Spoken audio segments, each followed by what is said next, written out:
Hey guys, something a little bit different this time around. Yes, it's a vintage TV, nothing different there. No, what's different about this is that I didn't restore this. I didn't do the work on it. Someone else did. Let me catch you up to speed. So, another collector, vintage TV enthusiast picked up this set. It's a GE 805.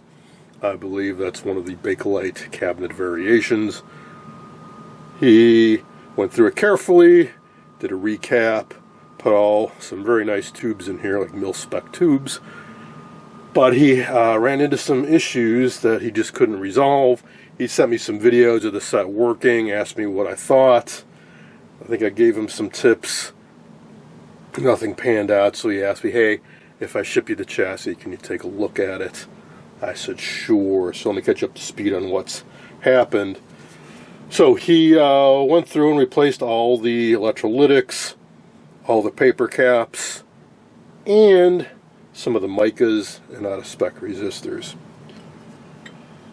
The issue is there's really bad 60 hertz getting into the video somehow in deflection circuits. You see a band slowly moving. I'll show you that in a moment. Whenever you see that a slowly moving band, that's a really solid indication you've got 60 hertz getting in where it shouldn't be. Because when color came out, they shifted the vertical frequency ever so slightly from being 30 hertz to 29.97. So it's slightly off from our line frequency, so you get that slow crawl. I think there's also a bad bend in it going this way.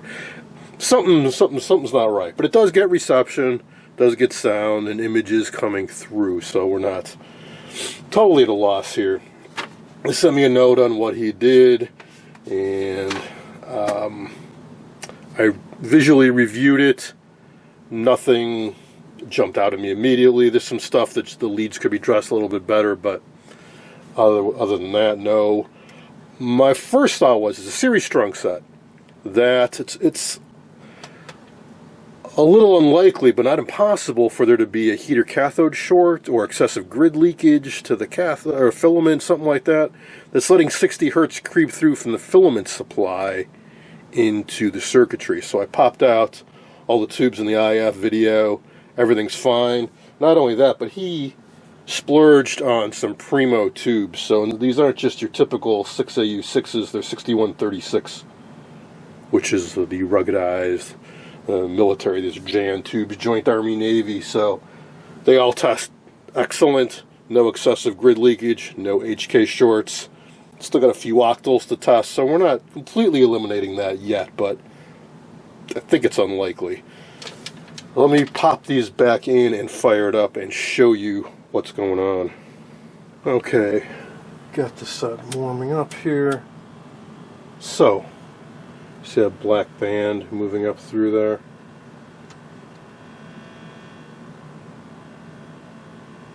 That shouldn't be there. It's been a little while since I turned this on, so I don't remember quite what the issue was, but this is not so bad because the deflection looks clean. You need to tweak the linearity a little bit, but we don't have any twisting, which means we don't have the 60 hertz getting into the B plus supply. It's getting into the video. So one thing we can do is try some direct video injection. For example, inject video directly into the grid of the video amp, and if that's clean, then we know the problem is coming in somewhere before that. It's a little jittery too. Tuner, I think it needs a little cleaning. But obviously there's the main problem. And it is affected by fine-tuning as well, which might be another clue that it's coming in through the IF and not the video amp. Because it was going through the video amp, it seems to me it shouldn't be affected really much by fine-tuning. It would just always be ever present. Let's see if we tune to just some static, or there's no signal, so that's just solid in there. So that is our challenge, to pinpoint where is that coming from. Good to exercise some troubleshooting skills now and then rather than just doing recaps. This could also be a great opportunity to use a scope to check things out. So the video path is all across the top here. Remember, this is a series-strung set, no isolation transformer, but the chassis is not hot. The solid dark line here, that is going to one side of the AC line, but that does not connect to the chassis. But maybe it is inadvertently, so one real simple thing to check is resistance between either side of the AC plug and chassis, just to make sure that this solid line didn't get connected to the chassis somewhere. Otherwise, so here's where our video comes through. We got a tuner up here. There's our 12AT7, half of it's local oscillator, half of it's the converter. 6AU6 first RF, 6AG5 second RF. Then we've got 3 6AU6s for first, second, third IF, 6AL5 detector, and 12AU7 first and second video amp, and then DC restoration, which is perhaps another place where it could be creeping through if there's something wrong with this. I'm just zoom in a little bit. So the purpose of this is to clamp the AC coupled video signal. So it's coupled through a 0.1 microfarad cap to the grid, and then the cathode of the 6AL5 is going through a 10K resistor to that same point. So this is going to provide a DC bias. Well, imagine somehow we've got some AC leakage coming through here. It's going to get coupled right into our video. So it'd be good to know, is the problem coming through from up here or down here? So here's that video amp I was talking about. We could inject a signal here or here and see if that bar is still present, and we'd want to disconnect it from coming to the circuit that way too. So, you know, isolate this stage here. So let's give that a try. We can also take a scope and probe around too. Alright, let's start out with the scope. Let's just get right to it. So I'm looking at pin 2, which is the grid of the first video amp, and I'm using a staircase test pattern right now, and it's looking pretty clean. Now, of course, these are just individual scan lines. That vertical interference would be much lower frequency, so let's back off. Now, it's hard to lock onto a vertical signal, unfortunately. So the vertical sync is in there. I am seeing a little bit of stuff in that video signal that could be a problem. So there's like, actually, yeah, now that I think about it, there is that glitch. See if we can get it to lock better, because I can see that it's moving. So that blank there that's going by, that's the vertical retrace interval. But these blips down here, I can see they're slowly moving this way. So yeah, there's our problem, for sure. And there's 2 of them.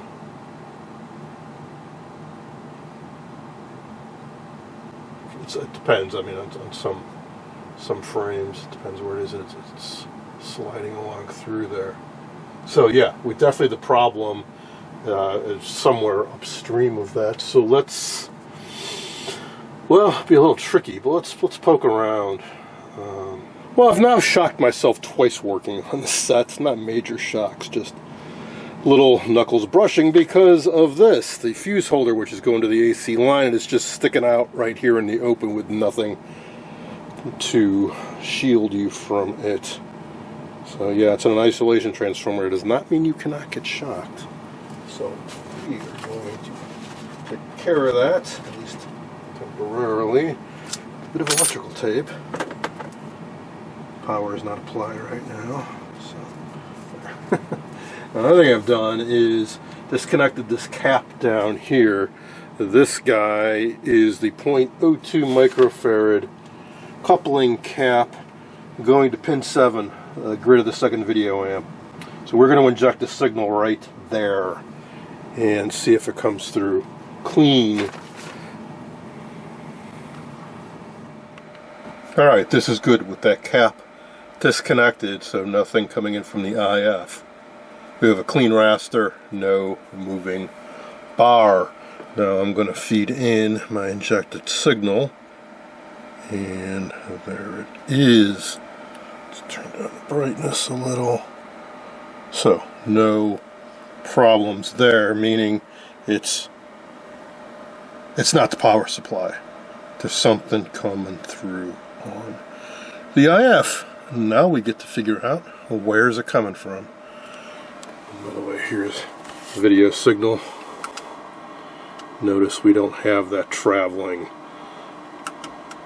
blob along the bottom there. It's nice, clean signal. So, we move back.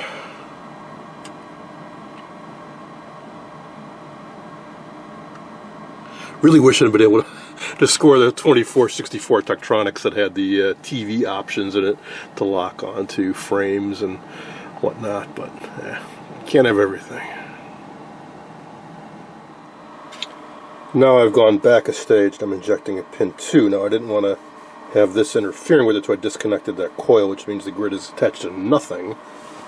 We do need to give it some bias, so I have this red wire, that's what's going to pin 2, and I broke off. Got 2.2 meg resistor going to ground for a grid leak type bias, and a 0.022 coupling cap to my video signal, and what do you know, we still have a nice clean video signal.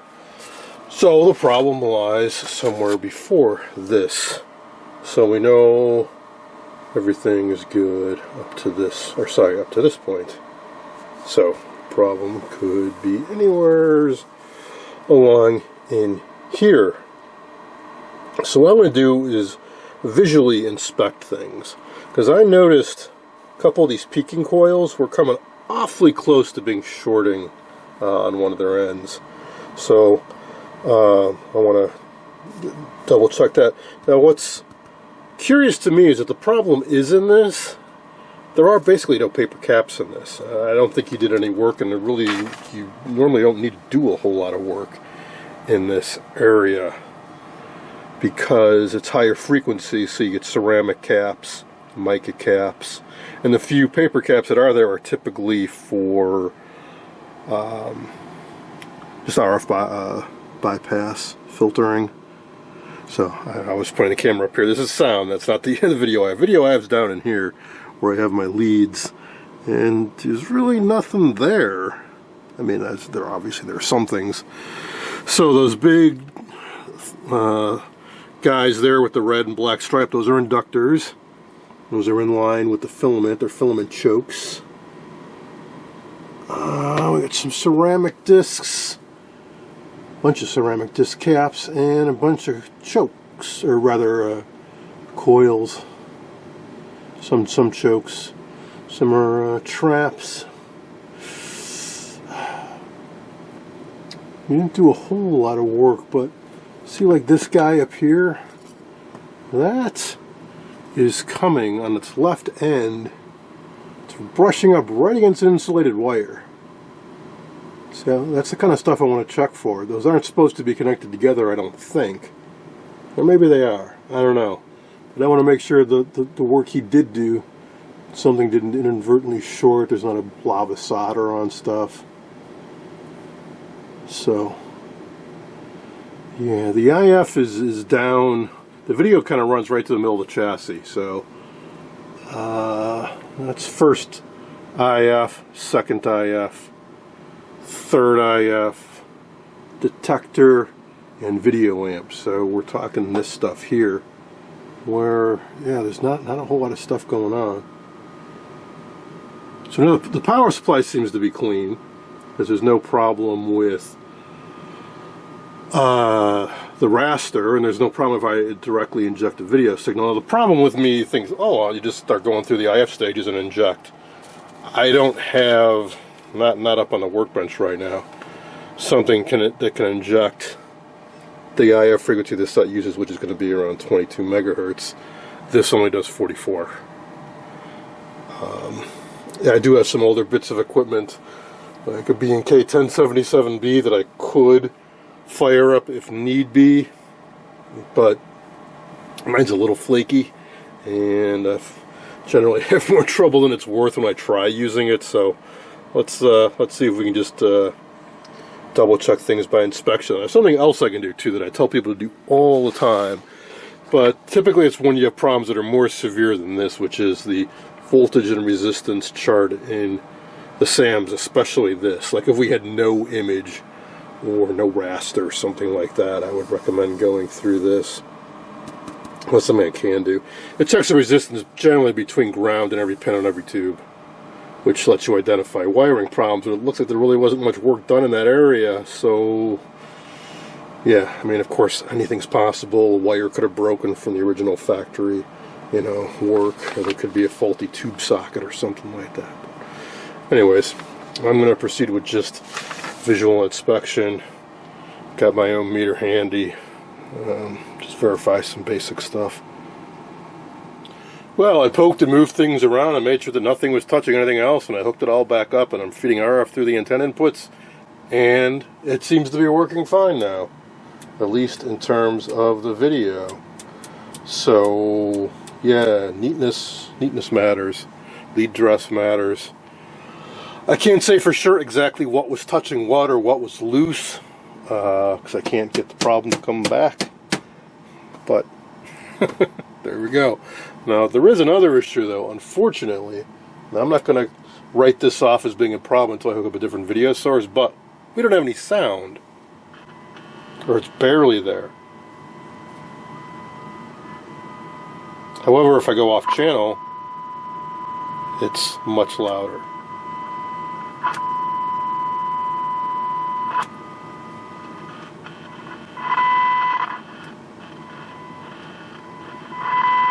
Volume control's a bit dirty too.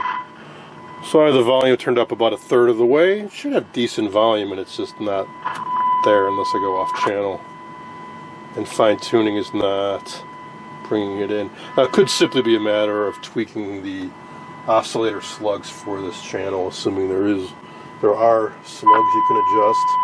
I'm gonna go like way off, so let's jump up to like channel 8 and see if that has sound issues too.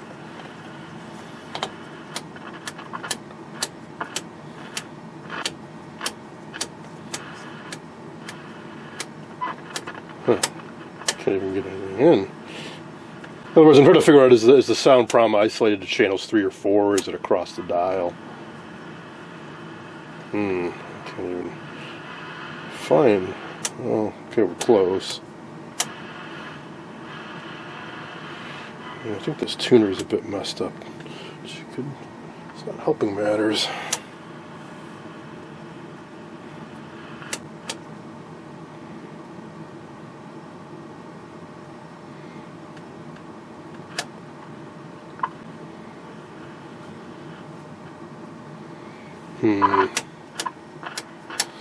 Yeah, I'm going to go back to the lower channels. Here's 5.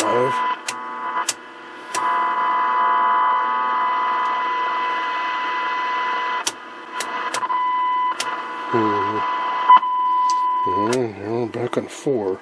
So channels 3 and 4 seem to work more or less. At least we can get video, but not anything else. So these sets have a wafer tuner, just a big old rotary switch with a bunch of suctions. Kind of a weak point in these sets, I think. Silver-plated brass or copper. Don't think this has been cleaned. Well, this is one where you do want to use D5 type deoxit, this stuff for metal on metal contacts. And ideally, you don't just flood the set and spray it all in here. You put it on a cotton swab and try to be a little more delicate. I'll tell you what, I really got to buy a jar of this stuff rather than spray cans. Because when you spray this onto a Q-tip, you really end up wasting a lot. Here we go. Let's try rubbing it over this guy and see. Yeah. So I don't know if the previous owner cleaned these or not. He didn't mention that he did. But the fact that I'm pulling off a lot of oxidation makes me think he did not. Don't know if it'll solve our sound issue or our reception issues, but couldn't hurt, right? Lubed everything up. It's moving very smoothly. No, this is not a GE knob, just one I happen to have lying around. And there are slugs you can adjust channels with. Don't have one for every channel, but probably there's one for the highers and then an individual for each of the lower frequency. That's typically how they do it. So I am going to grab a twiddle stick and get the fine tuning in the center of its range and see. It's right about there. Let's see if we can optimize this guy. Twiddle stick, professional term for a piece of plastic with a metal shim inside that will lock onto a coil and allow you to adjust it. I'm just going to guess that this is going clockwise 2, 3, 4. Okay, we're on 5. I don't really care about 5. Let's do 4.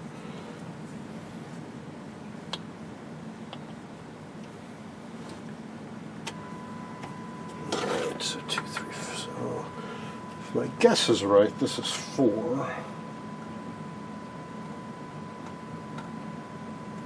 Man, that is not easy to do. Because the coil you need to adjust is way back here. So there's actually several holes you have to fish this through.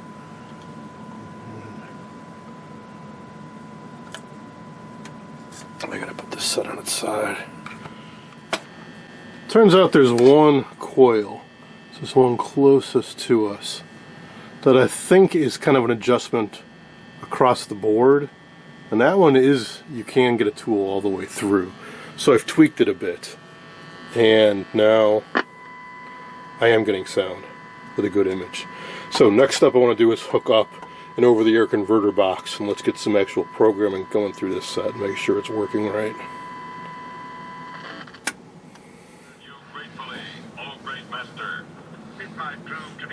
I've had it running for a while and no problems have resurfaced, so I think I got it. Don't know what I got, but I got it. I also want to keep in mind too is that this test CRT is auto-focusing, and the focus magnet on this is messing it up, so it will actually be sharper with the proper CRT installed. I've been playing with it to try to minimize that effect. So that's going to be it for this sort of project. I hope you guys got something out of it. For sure, using a scope was very instrumental, and being able to do signal injection.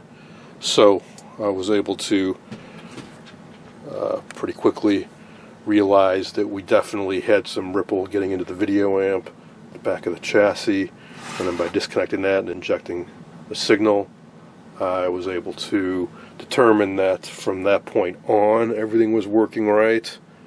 And then just did visual inspection and moved some stuff around. Something must have been touching something that it shouldn't have been. I think the ends of 2 coils were kind of touching, and that one capacitor lead I showed you was not supposed to be touching an insulated wire, which was kind of frayed. It might have been that. I'm happy it's working. I will continue to poke around and let it play longer, and hopefully that will be that. Hope you found this interesting. Thanks for watching.